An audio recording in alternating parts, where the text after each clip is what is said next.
Hi, everybody. Peter Mollins here with another conversation about go-to-market metrics. I'm very excited today, joined by Ron Nelson, who's the founder of RN Consulting. Ron, welcome to the chat. Yeah, thank you, Peter, for having me. This is awesome. Absolutely.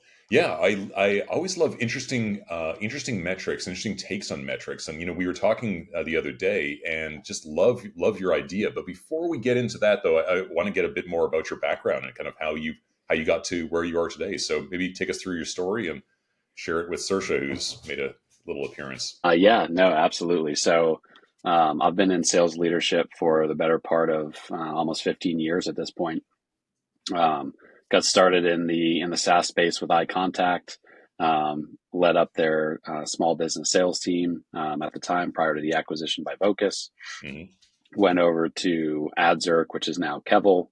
I was the first salesperson and grew that company to just about 20 people globally selling their suite of APIs for building ad servers, Right. and went over to Localize to help drive their push up market in the enterprise space.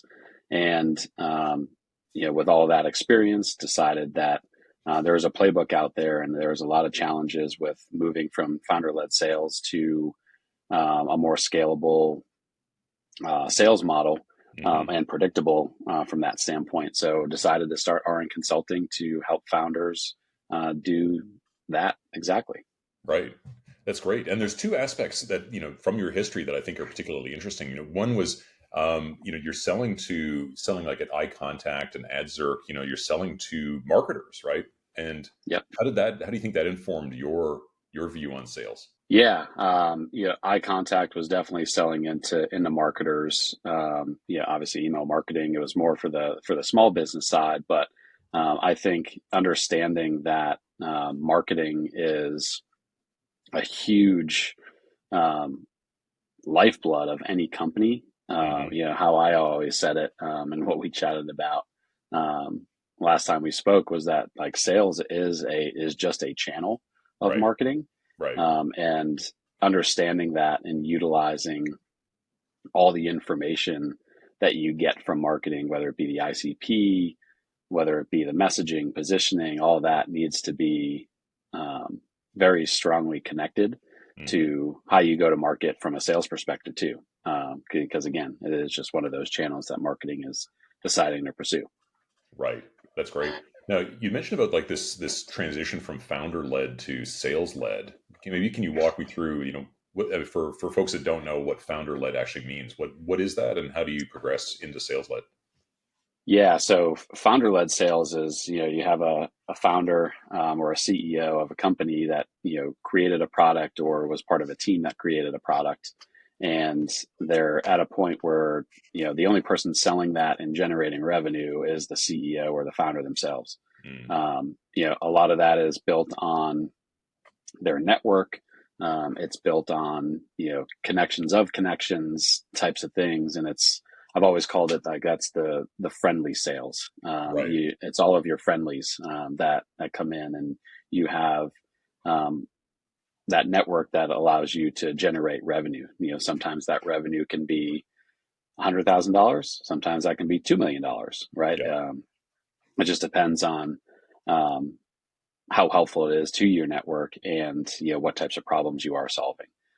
Now, when you start to think about how to get that product market fit and really start to build that into the market Mm. and go to market a little bit more, um, that can't be done by the founder. The Right. founder is likely the CEO or responsible for the product. It's going to be really challenging for them to own sales and own a revenue number Hmm. when they may be responsible for something else entirely. So Right. um, when you move past founder led sales, it's putting a process and structure in place around the pipeline, the lead generation, the closing process, the activities that happen within a pipeline that really um, it needs to be like a very structured motion over time.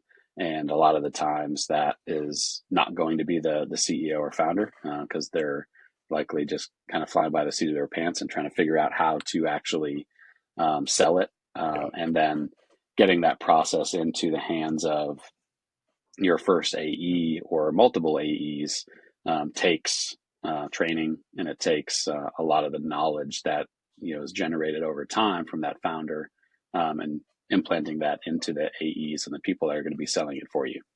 Right. And thinking, since this podcast is around metrics, founder led is as wonderful as those customers can be. It's a real big challenge for like funnel dynamics and measuring funnels, isn't it? Because number one, the conversion rates are going to be wonky because you're probably selling into someone that's a friend and family, and they're probably going to buy more, they're more likely to buy. But number two, it's not replicable. It's not like you can scale up the CEO reaching out to their friends and family. At some point, they're going to run out of bandwidth or run out of targets. Yeah, for sure. And that's one thing that I've always loved to get to is like this structured, predictable model where conversion rates Hmm. at each stage in the pipeline.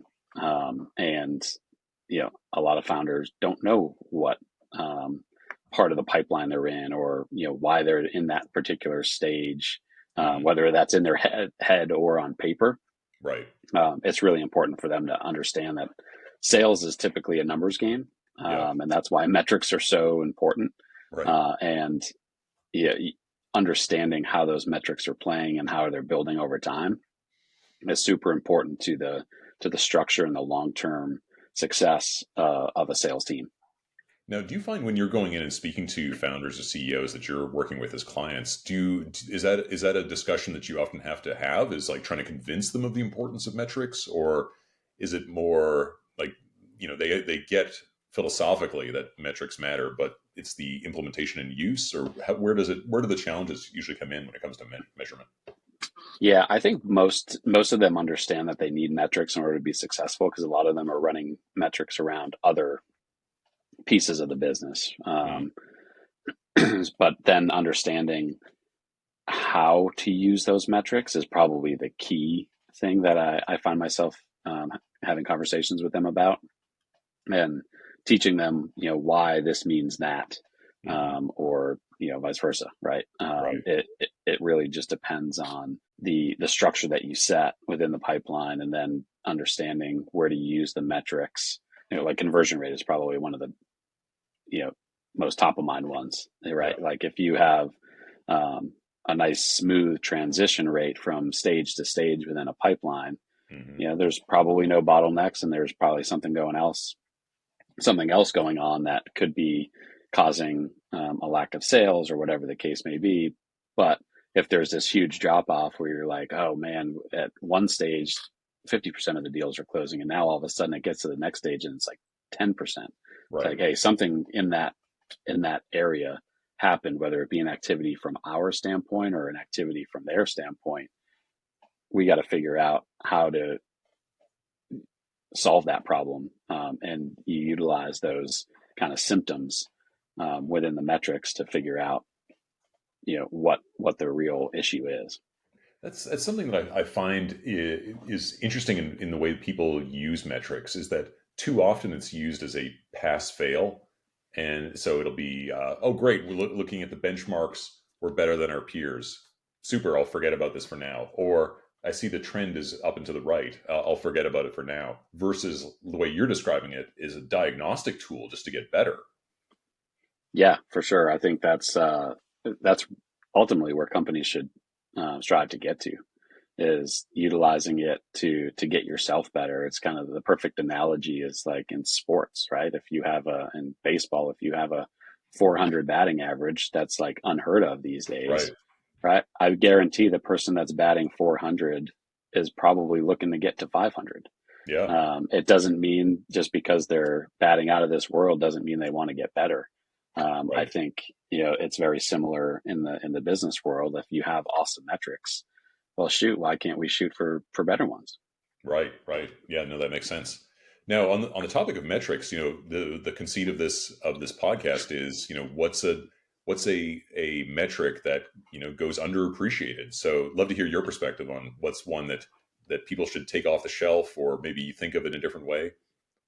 Yeah, so from a sales perspective, this is probably going to be a hot take, but NPS Mm, is one that I really look at to make sure that things are healthy in the overall business, right? And why I say NPS is because if you have a high NPS score, it likely means you're going to get referral business. It mm, likely means you are doing a really good job servicing these customers, and it likely means that you have really good product market fit. mm, Um, what the underappreciated part of that from a sales function is that that means you're selling the right people and the right companies your solution, right, right? If you're trying to fit square pegs into round holes all the time, that NPS score is likely going to be pretty low, right. just because there's a lot of friction going on within the overall process. Whereas, like, if you're tossing over really good customers to the CS team, in a typical SaaS model like that, you're you're probably going to get really high NPS scores, and monitoring that to make sure that they're consistent, Hmm, hmm, and the feedback that you get is consistent with what you're selling. hmm. That just means you're going to be, kind of building that flywheel on Yeah, customers, and the higher possibility for land and expand exists. All of those types of things. So I think it's very underappreciated in sales. hmm. Definitely not underappreciated from a business standpoint, right? I think a lot Right. of people understand NPS is really important, but from a sales perspective, I think a lot of people don't realize that could be a really good tool to see how you're doing and how you're selling, and who you're selling to, if it's right or not. Yeah, and speaking as a marketer, I totally agree. Also, from a marketing perspective, like I think about, as you said, those feedback loops that get the flywheel going. Like if putting on my product marketing hat, if I'm talking to a customer that doesn't have great fit, and they're giving me this feedback on what their pains are, or what parts of the product they appreciate or wish were built up, it's going to be the wrong advice for the long term if I'm listening Yep. to customers that aren't good fits. Yep. Yeah, for sure. And that's why I think it's so important. Yeah, yeah, and it's interesting because I was thinking about this the other day of in terms of like concentric circles or like a Venn diagram of like who you're targeting. You've got so marketing is addressing like 1,000 people, let's say 1,000 companies for in a B2B space. Sales, they're probably targeting some subset of that, let's say 600 or something.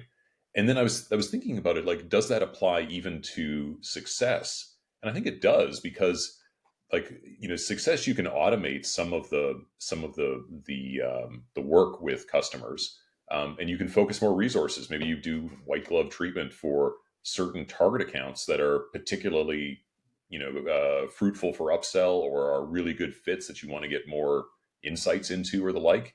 And NPS can help be a guide there too, in terms of like who you need to focus on. Yeah, for sure. Because it's funny, like you have a number for NPS, but where a lot of the gold is in the comments Right. of those, and like why you rated a company that way. Hmm. Um, that's where a lot of the gold is, and that's where a lot of your feedback can be used for both product marketing, sales, yeah, you name it. Right. Yeah. Like I don't know if you ever gone into a client's G2, for instance, and you take the comments, dump them into a doc, give it to ChatGPT, and say summarize this. It's just gold. Like you'll Yep. find people are very nice and they'll give a 5 star, but then they'll have in the comments, like you say, they'll have their real thoughts about what could go better. They're trying to be Yeah. nice, but Yeah. Yeah. Right. they still say the truth. Yep. Yeah. No doubt. Yeah. Well, this has been great, Ron. I really enjoyed the chance to chat with you and hear your perspective on why sales should be looking at the NPS score as that underappreciated metric. So tell me, where can folks reach you? What's a good place for them to find out more about RN consulting or about yourself? Yeah. No, I mean, LinkedIn is always a good spot. Perfect. All right, Ron. Thanks so much.